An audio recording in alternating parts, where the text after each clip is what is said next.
Welcome back to Bike Shows UK. This week we're in Northwich in Cheshire for the Thundersprint, a Grand Prix in the streets. Well, the action's been underway for a few hours now. How's it going? It's been a fantastic morning already. The racing's been good. The weather's held off. The only disappointment is that the weather's so bad in the rest of England that the Spitfire's not flying in. But we've got 75,000 people here having a really good time. We've just had the cavalcade, which everybody's loved, and it's really excellent in every way. You can see really from the numbers of people we've got here, it's an incredible crowd. Everybody is surprised. I mean, even I'm surprised. 6 o'clock yesterday, it was empty. We had a normal town centre. 6 o'clock today, we'll have a normal town centre. And in between, we've got a Grand Prix in the streets. This is an event that attracts all kinds of different riders on all kinds of different machines. But who was Frank tipping for glory at this year's Thundersprint? Pepin, I think, to win it. Pepin's BSA suits these greasy conditions. Jason Collins on the 350 Honda, I think, will also go well. And if it dries out a bit, Peter Whiteleg on the 1000cc Raptor. At present, the person I would back for maybe the fastest time of the day is Michael Neves on the Brutali from Motorcycle News. Well, the circuit's much shorter than I thought. We've got to take it pretty easy. Craig Jones has already gone down on the Triumph. Where he crashes just after the finish line, where you're accelerating quite hard, but then there's not a lot of room to brake afterwards, so you probably just broke too hard. So the idea is just to go out there, not try and go too fast, and just sort of learn the circuit, see where the grip is, and not go too mad. A lot of people, me included, are probably taking it a bit too seriously. We all want to win, and a lot of people have bought Pucker sports bikes with them, which I think could be a bit of a disadvantage here because it's a very tight track and there's nowhere really for the bikes to stretch their legs. So I think the perfect bike really is something like this, with sit up and beg, easy to throw about, nice and light with quite a lot of power. So this should be the one. But you don't have to be racing to have a good time at the Thundersprint. Even the council leader was enjoying himself. I'm very pleased to be here obviously today. This is the second time that we've had the Thundersprint. We did it last year. It was a bit of a step into the dark really because we didn't really know whether it would take off. It did take off, so we decided to do it again. And as you see, it's even better this time. We've got more trade stands, we've got more bikers, we've got people from all over the continent and even from America here today. I'm here in England for my first time ever. I am riding the historic endurance racing Honda CB750. It's got a Yoshimura 820 engine. It's putting out about 90 horsepower. And I'm riding this bike as a substitute rider for Clive Brooker, who owns the bike. My bike didn't show up, and so instead of riding a 25 horsepower BSA, I'm on a 90 horsepower. That makes it a little bit more exciting. The track itself is real easy, you know. I mean, there's nothing real complicated about it.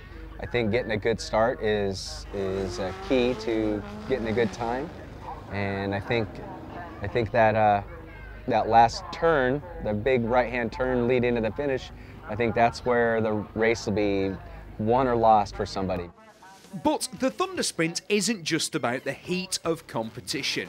One of the less competitive but nonetheless hugely enjoyable parts of the day is the cavalcade, a chance for all sorts of people to ride round the town centre, revving their engines and generally showing off. And best of all, the cavalcade is led by a genuine motorcycling legend, Jim Redman, 6 times world champion.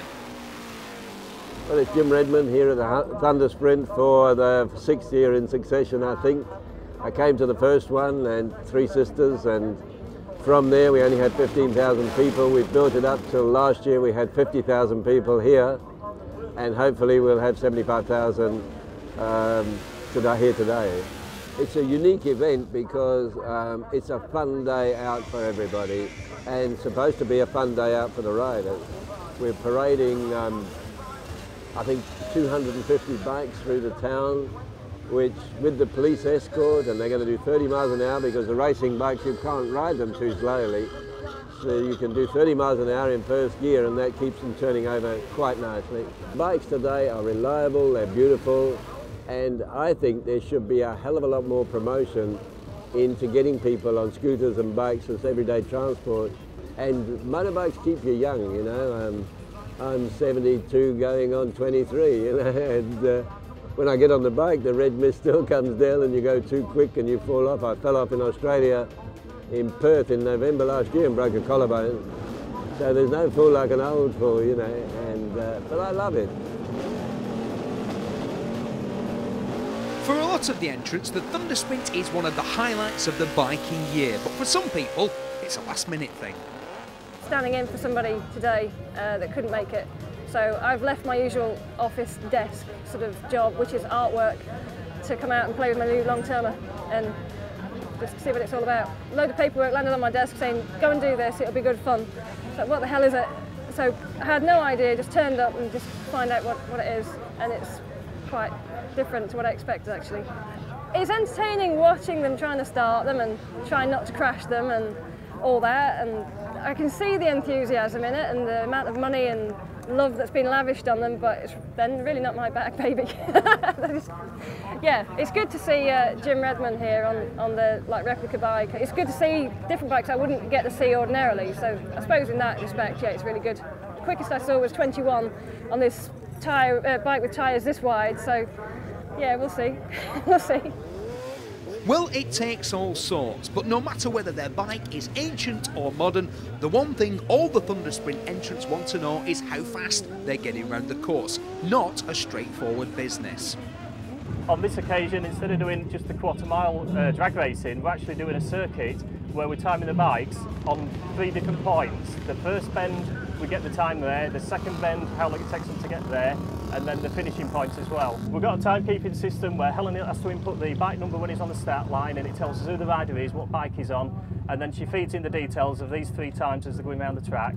And as she feeds in the times, they're coming up onto the display so the spectators can see straight away the times that the bikes are doing as they're going round. And the bikes are taking upwards of 30 seconds to go all the way around the circuit. The fastest bikes we've had today are doing round about 20 seconds mark.